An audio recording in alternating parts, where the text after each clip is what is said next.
Hello, I am Carolyn Monahan, Director of Marketing and Communications for the West Coast Chamber. Today's member question is about economic assistance loans. This week, the SBA announced that they were once again accepting applications for the Economic Injury Disaster Loans, commonly known as EIDL. Today, I am joined by Liz Hoffswell from the SBDC to walk us through the EIDL process and to answer some common questions that she's hearing. So hi, Liz. Welcome and thanks for joining me. Hi, Carolyn. Thank you for having me. So can you just kind of explain what is the EIDL loan and who's eligible and how people apply? Yeah, so the EIDL loan was the first disaster assistance program that came out of the CARES Act. It was active in late March. Unfortunately, it did run out of funding in mid-April. On April 15, it did run out of funding. It opened again a couple weeks later, but only for agricultural businesses. And so they had the portal open for those businesses for about another month. And like you said earlier, just last week, they opened it again for all businesses.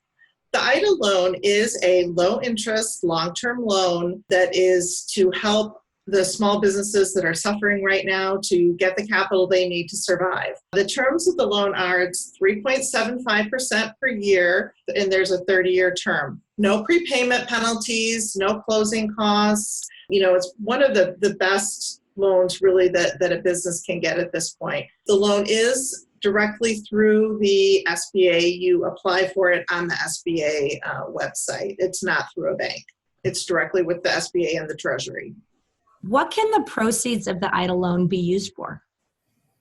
Yes, so again, as I mentioned earlier, this is a working capital loan. So any expenses that you had in your business prior to COVID-19 or prior to February 20, you can use the proceeds of the loan to pay these things. So it can be purchasing inventory, it can be your personnel expenses, any really working capital, your rent, your mortgage expense, anything pretty much that you had in place before COVID-19.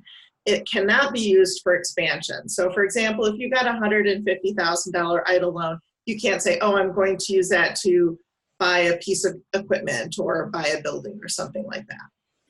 Can a business have both the EIDL and a PPP loan? Yeah, so this is something we get asked a lot. Should I do the EIDL or should I do the PPP? And the answer almost always is you really should do both. If you think you're going to have any issues with having working capital or needing more money either now or in the next 12 months, you really should apply for both programs.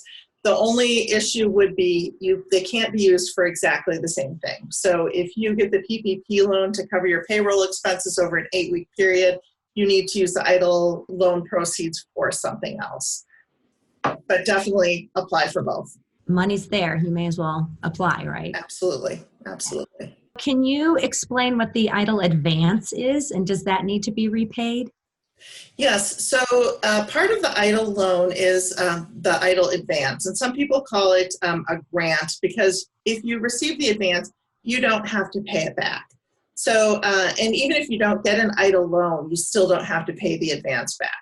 The advance is $1,000 per employee up to $10,000. So $10,000 is the max, whether you have 10 employees or whether you have 50 employees. Now, one caveat with that one is that does go against your PPP forgiveness. So as an example, if you have a PPP loan for $100,000 and you're looking to get 100% forgiveness, but you have a $10,000 EIDL advance, you'll only be able to get a maximum of $90,000 in your PPP forgiveness. If people would like some more information, where's the best place to go? Yeah, so to go to our website, which is sbdcmichigan.org. There you can we have a lot of different resources for small businesses. You can also sign up for one-on-one business consulting. We're only doing video consulting right now, but you would be able to ask questions that are specific just to your business and get some answers pretty quickly. We would look forward to meeting with any of you. This has been great information, Liz, and I want to thank you so much for taking the time to talk with us today. Yes, thanks for having me.